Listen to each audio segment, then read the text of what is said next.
Welcome, ladies and gents. Chris Andre here. You can find me at BetBoxing on Twitter for boxing related tweets, or you can subscribe to the channel, click that notifications button and get a new notification whenever a new video is uploaded. Let's talk boxing. Let's talk about the DAZN card tonight. Start off with Leigh Wood. You know, Leigh came to the center of the ring. He held his feet. And we all know he's a switch hitter, but initially he was coming out of an orthodox stance and he was almost in a Philly shell. And he was popping that jab, and he wasn't really using the jab as a weapon. It was more of almost like a rangefinder, almost as though he was pouring with it and then mixing that up with a jab. It was almost designed to keep Can off balance, stop him from coming in. He was predominantly using the right hand as the real weapon. As Can was coming in behind this high guard, there wasn't an active guard at all. There wasn't much head movement. There wasn't much variation in anything he was doing. And so after the first couple of rounds, Leigh Wood was cruising as Can started to bring a little bit more movement into it. Not much, to be honest with you, but he started to follow it up a little bit more with some other shots. Basically, the first phase of attack, Leigh Wood looked great. In the first couple of rounds, you saw Can was trying to time Wood on his way in, particularly with that left hook. And Wood was just stepping back slightly, letting that hook whiz by, and then he'd come back in with his own attack. And he looked very comfortable. Those individual pot shots, that first phase attack, Wood was dealing with comfortably. When Can started to take more of a risk, though, and he started to follow that up with other shots behind it, you saw that Wood was often stepping back in a straight line. And this is something that Andy Lee, who I thought did a terrific job on commentary, I had it wider to Wood than Lee did. But in terms of his general analysis, I thought he was spot on for much of what he said, most of what he said. You saw that he was pulling out in a straight line and his chin was up in the air. And one of the things that was also happening is that, like I said, at times he looked like he was coming out of a Philly shell. And, you know, Floyd Mayweather made it all look very cool and very easy and stuff like that. But Floyd had the benefit of understanding certain elements of what you have to do with a Philly shell, as well as that superior range. And so it was always hard. You were always almost reaching against Floyd when you're trying to jump inside, because he had that long reach advantage. And then apart from that, he would be so agile. He was almost like a pivot, like a swivel on his hips, where he could lean all the way back. And so when that shot would come in against a Floyd, for example, he's leaning almost horizontally. So he's maximizing that distance and he's hiding his chin behind that shoulder and he's leaning all the way back, and there's not much of a target for you to aim at. His head, I mean, I'm on a chair here, I couldn't lean far back enough, but sometimes his head would be so behind his shoulder that the angle, I'll use this keyboard just to show you what I'm talking about, the angle would almost make it impossible to reach the head. You see that? It sort of slide off the shoulder and go above the head. Now, with Leigh Wood, he wasn't really doing that, okay? Leigh Wood would be pulling back and moving back in a straight line. So when that first phase of attack would come through, that jab, for instance, he'd catch the first shot. As he's then moving back and that long shot would follow, he'd often get caught with it on his way out. Or if it was a straight shot low, it would land to the body. So there are elements of Leigh Wood's defense that I thought, you know, he does need to work on. I thought Ben Davison did a terrific job again. I know a lot of people, you know, don't like the way he speaks and they find him irritating and stuff like that. I think he's a very good trainer. I think the points he makes are very, very good. Yes, I know a lot of people joke that, you know what you're going to hear about from him and it's all to do with the feints. And he was shouting that too from the corner. He does like a feint because he's very much focused on misdirection. And that caused Zoo a lot of problems tonight. Can struggled with those feints and that misdirection. But when he was committing, you saw that Leigh Wood, in my opinion, should have come off the line a little bit more sometimes, you know. Andy Lee, again, made a very good point, something that I'd also spotted. He was finding a home for the uppercut beautifully. But what I wanted to see him do after the uppercut is come off with the left hook and turn off to the side and come off to the side to exit that center line. Because often when you're just stepping back and you're in that center line, if a guy's just throwing multiple shots and he's happy to take one to give one off, and he's long and he's throwing these long right hands, you're just essentially hoping that you lean back far enough and you're moving backwards quick enough compared to him moving forward so that you can evade that shot. Come off the line so that when that shot comes in, if it whizzes by, you don't even need to go as far back. You're off the line, you can then come straight back in with another attack. So for a guy who's had obviously experience at fighting in that way in the past, I wanted to see him marry the two styles a little bit more. Yes, hold your feet. Ben Davison has spoken about how he's got a lot more power than people understand. Hold your feet, let go of that power, but mix it up a little bit more with some lateral movement. That's what I would have wanted to see from Leigh Wood. But listen, I'm being very picky here because this is just how I analyze, right? I'm always looking for, I've always said in the past and I'll say it again, when I analyze a fight, I'm looking from the perspective of, if I was fighting this guy, how do I go about beating him? Or if I was training a guy fighting him, how do I go about exploiting those weaknesses? So when you think in that way, you're always striving for perfection. So a guy could put in a magnificent performance and you're still going to find holes in it. When Tyson Fury is going to fight Deontay Wilder, and I do the preview for that third fight, I am going to talk, for instance, about some of the errors that Tyson Fury was making in that second fight, where everybody was talking about it being a punch-perfect performance. I'm going to be talking about some of the errors.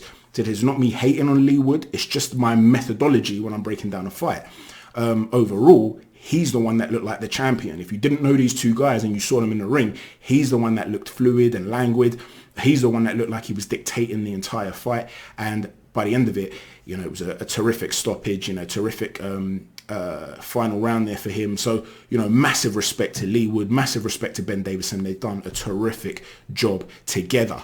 Now, moving on from that, now let's talk about Jack Cullen and Avni Yildrim. I have to say, long-time subscribers will know I'm not disrespectful to fighters here. That's really not my style. But Avni Yildrim was a really, really poor performance. For a guy that's competed at the level that he's competed at, this is a guy that's got a win over Paraban. This is a guy that gave Anthony Durrell a very, very good fight. This is a guy who, fair enough, he fell way short, but nonetheless, he shared a ring with Canelo Alvarez. He shared a ring with Chris Eubank Jr. Jack Cullen, with all due respect, is a domestic level fighter at this stage.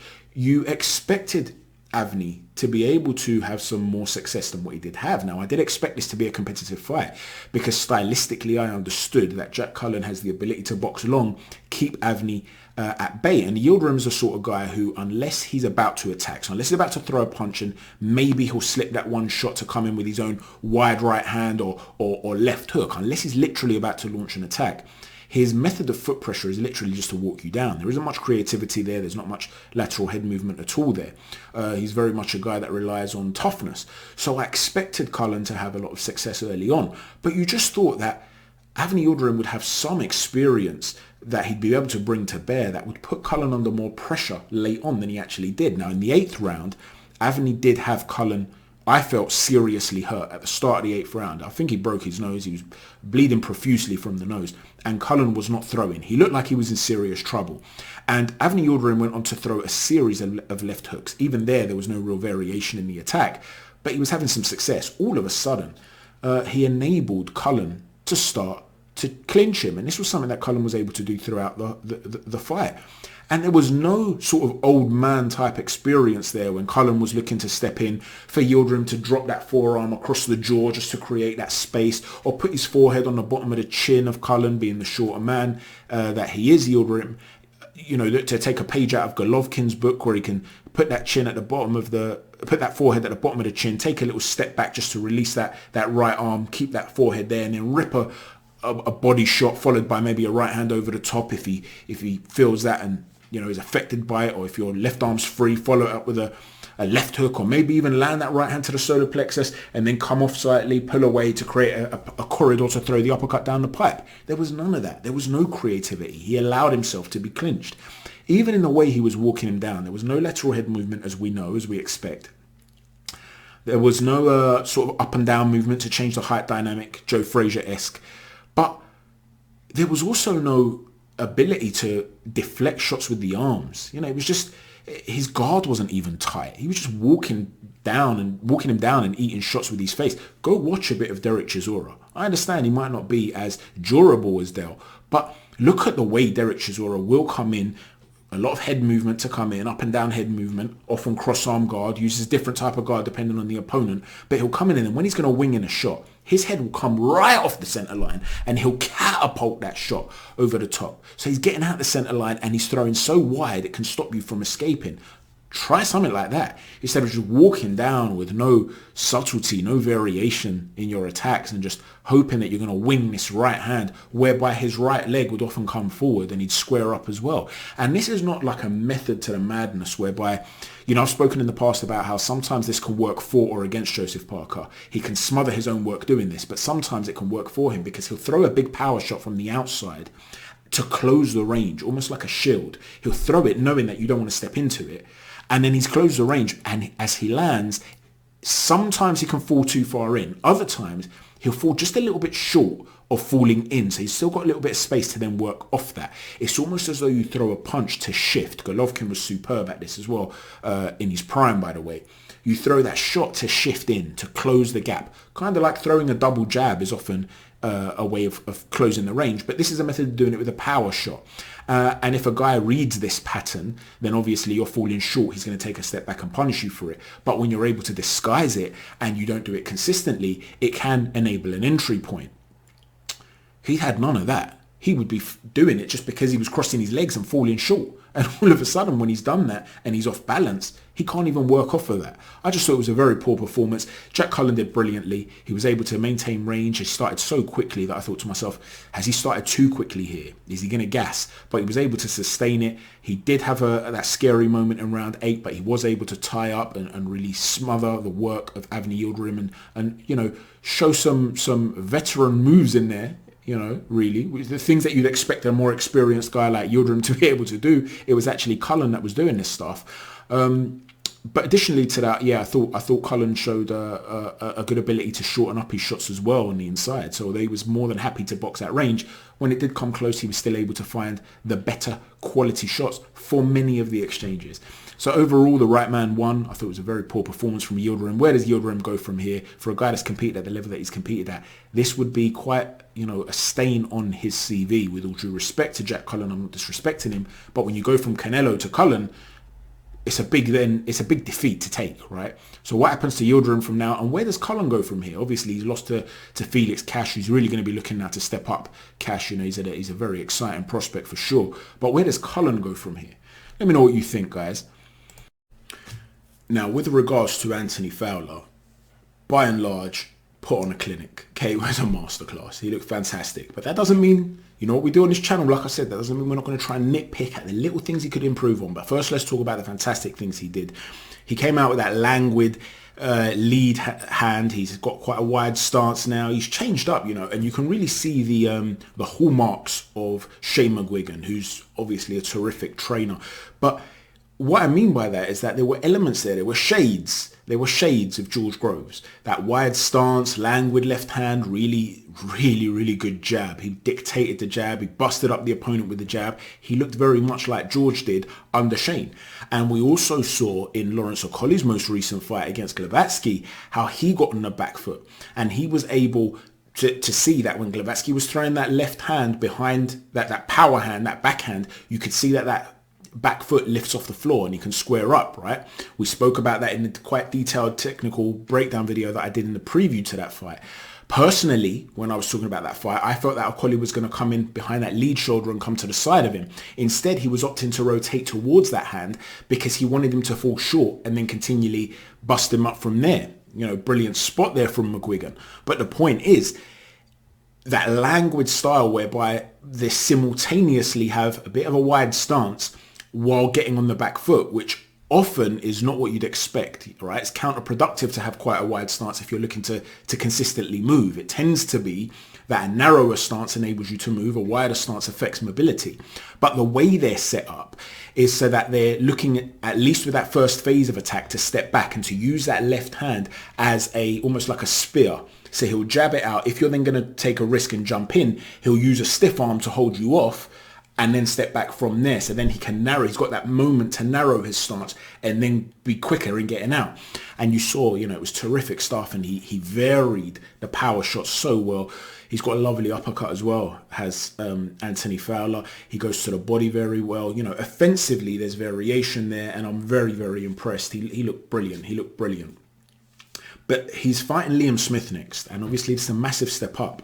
And, you know, when I first heard about this fight, my instant thought was, wow, man, this is a big step up. This is a big step up. I wish he'd had one or two fights more. And listen, I'm a big fan of Anthony Fowler's, okay? I love the way he's conducted himself over the last 18 months. I think he's a very likable guy. I know a lot of people say he's like Marmite. That's a phrase that Shane McGuigan himself used about him. Some people I've seen call him a gobby scouser and all that. Personally, I don't see that. I think he's very excitable and talkative and he comes across like a really nice guy. That's how I see it anyway. he's had a big week as well, hasn't he? God bless them, the whole family. They've brought a beautiful baby into the world. And then to put in a performance like this against Mueller, it's going to be a week he's going to remember, no doubt. But if we're talking about Liam Smith, like I said, my first initial thought was, I wish he'd had another fight or two before taking that fight. Having said that, if he wins that fight, and I can envisage ways in which both guys win this fight, then you've got to give him maximum credit. You know, going back to George Kambosos, who I've already mentioned in this video, long-time subscribers will know I did a technical breakdown video of, a prospect watch video for Kambosos, talking about, you know, potentially this guy's going to get to the top when he was still in Australia. This is a guy that could reach a high level, I was saying, when he was boxing domestically in Australia. And when I found out he was fighting Mickey Bay, I thought, oh, this might be one fight too early for him, man. I wish he'd had one more fight. And he beat him convincingly. Don't let the split decision scorecard fool you. He won that comfortably. Then he fought Lee Selby in the UK. And again, I thought to myself, as much as I rate Kambosos, I wish he'd had another fight or two before Lee Selby. Well, he beat Lee Selby convincingly. Again, don't let the scorecards fool you. So you're talking about a guy who I could see the talent, but had proved me wrong. And when that happens, you've got to give that guy maximum credit. Well, by the same token, if Anthony Fowler goes and beats Liam Smith, who's operated at the highest level and was hard done by in his last outing out in Russia, then listen, you've got to give Anthony Fowler massive, massive props. And what you can see is that amateur pedigree, he's got this ability to maintain range brilliantly with his legs. There is an area, though. There is an area, we've spoken about the brilliant stuff he does, where I'd like to see him work on. When a guy does get mid-range, and it's not easy because you've got to bypass that thudding jab. Like I said, if you come in low or lean over that front foot because you're getting too desperate trying to close that range, he can land a lovely right hook. He can land a devastating uppercut through the middle of the guard. Or he can literally dip to one side, land a left hook and then a right hook. He throws like a double hook combination to the body. Punishing shots, right?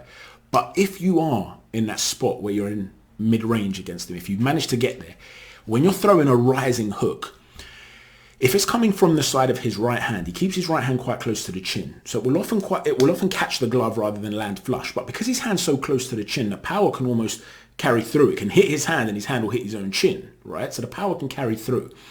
Because that left hand's quite languid and low, if it's coming from the other side, it will land flush, whether it's a straight right hand over the jab or a rising hook. It does land quite consistently on him. Now, Liam Smith is fantastic at doing that.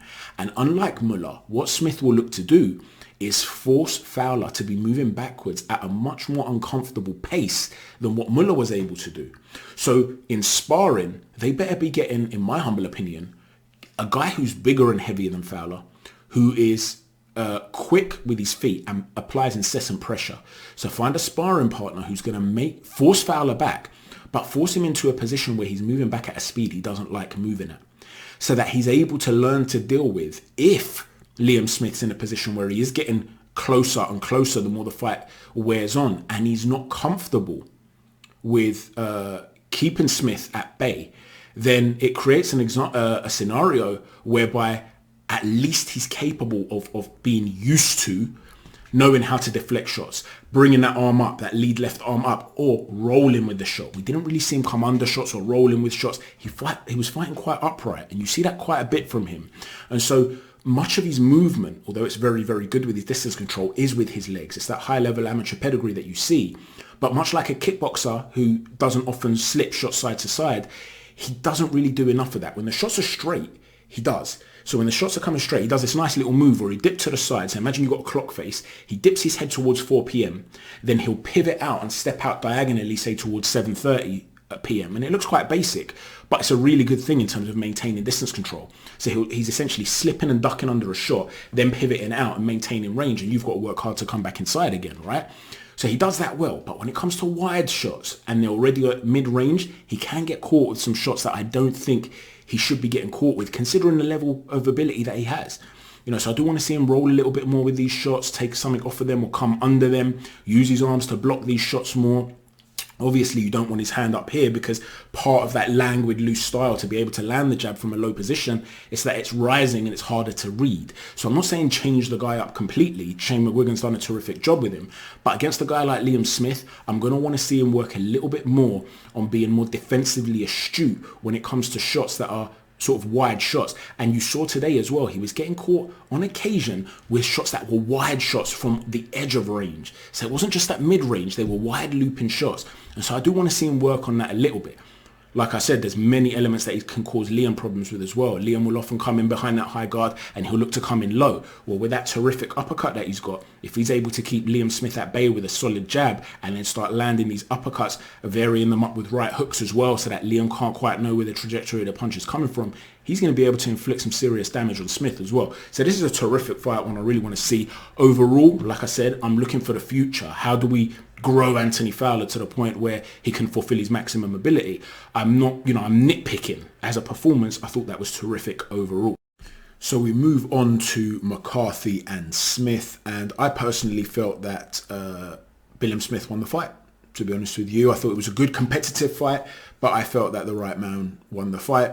I wasn't too far away from, was it John Lewis, the final judge, who had it 116, 112, maybe 115, 113, somewhere in that region there. Where I thought it was won was on the inside. McCarthy was clearly the more fluid in terms of upper body movement. He was looking to counter. He was outlanding Billam Smith in terms of the jab. Often it was a very pouring jab, and they were almost shots that weren't really landing. They were touching jabs, kind of like there were moments where it reminded me a little bit of that, that little thing that Joseph Parker does where he throws a series of jabs because he's trying to set up that power shot. He was often doing that. And when Billam Smith was throwing a power shot, often he was falling into McCarthy. And initially it looked like he was shifting his weight too far forward and that he was smothering his own work. But as the fight wore on, you start to realize, actually, this is working for Billam Smith. Because when they were at range and McCarthy was the sort of, I guess you could say, the silica fighter, I will use that term, when he was falling in, he always had his right hand free. And he was always throwing these short right hooks to the body. They weren't massive shots. Some people might not even score them as shots. But because he's leaning McCarthy back into the ropes quite often when he's doing this as well, and he's throwing those shots, they begin to wear the opponent down. And McCarthy did look quite tired as the fight wore on. He did get a second win in the last couple of rounds. But one of the things I think he had a problem with McCarthy, when he was on the inside, he'd have his lead shoulder in the center line of Billam Smith. And Billam Smith's hooking was quite tight. So he'd be, especially his left hook, he'd be landing a left hook. So McCarthy would be facing outwards, right? So towards the left hook of Billam Smith. That short left hook, when it would come in, so he's protecting himself from the opposing hook, from the right hook. He's behind the shoulder. But when that left hook would come up, McCarthy's hand wasn't really here. It was low. And often you'd get these tight left hooks that would be catching him. There were moments where when he'd roll, the prime shot was the right hand counter. But what you wanted to see, in my opinion anyway, what was on for him was the straight right hand. Whereas McCarthy was throwing it with a loop and he wasn't able to turn the shot in. And I'm not one of those guys that gets too pernickety and picky about which part of the glove the shot lands with, okay? I've said this many times before, guys that would call, say, Joe Calzaghe a slapper, I think that's rubbish. If you land with any part of the glove and it's, the fist part of the glove and it's a solid shot, I'm going to score it, even if it's these parts of the knuckles rather than the actual knuckle itself, right? It's a clean shot. The thing is, he was landing almost with the palm of the hand. Now, that's not a punch. And it was also not even landing flush. So let's say he was landing flush and it was a cupping shot and you'd see Billam Smith's head get rocked backwards. Even then, I'd probably score it. But they were almost landing almost with the wrist and they were sort of not catching him flush. They were catching him almost behind the ear, and Billam Smith would roll with it. It was quite a sloppy, very, very physically exerting affair. But when he was looking to throw that counter on the inside, he wasn't landing much flush. Whereas Billam Smith with those short hooks was. I just felt like he did the better quality work on the inside. And at range, his jabbing, although I felt, McCarthy did land more jabs, even then Billam Smith's jabbing was more effective over a consistent period. He was the one pushing McCarthy back. McCarthy did need to get on his toes earlier in the fight, in my humble opinion. He needed to be languid and make himself a tough target to hit. To get Billam Smith, like I said, he's leaning over his lead foot and smothering McCarthy. What you want to do in that scenario is stop the smother. let him bring that back foot forward, feint your way in, offer a target that's not there. As he then falls short, you step back, you counter, rotate off to the side. Some of his best work was when he was throwing a shot and then pivoting off to the side, and he wasn't there as a target in front of Billam Smith, so Billam had to constantly rotate. It just didn't happen consistently enough. So that's how I saw these fights tonight, guys. Let me know what you think of all the fights we've spoken about. How did you score them? What technical idiosyncrasies did you see that maybe I haven't mentioned, or maybe I haven't mentioned and you agree with me? Thanks for watching, everyone. Appreciate all you guys always and all your views. Please hit that like button, subscribe button, notifications button, and leave your comment down below. Thanks for watching. Take care. God bless.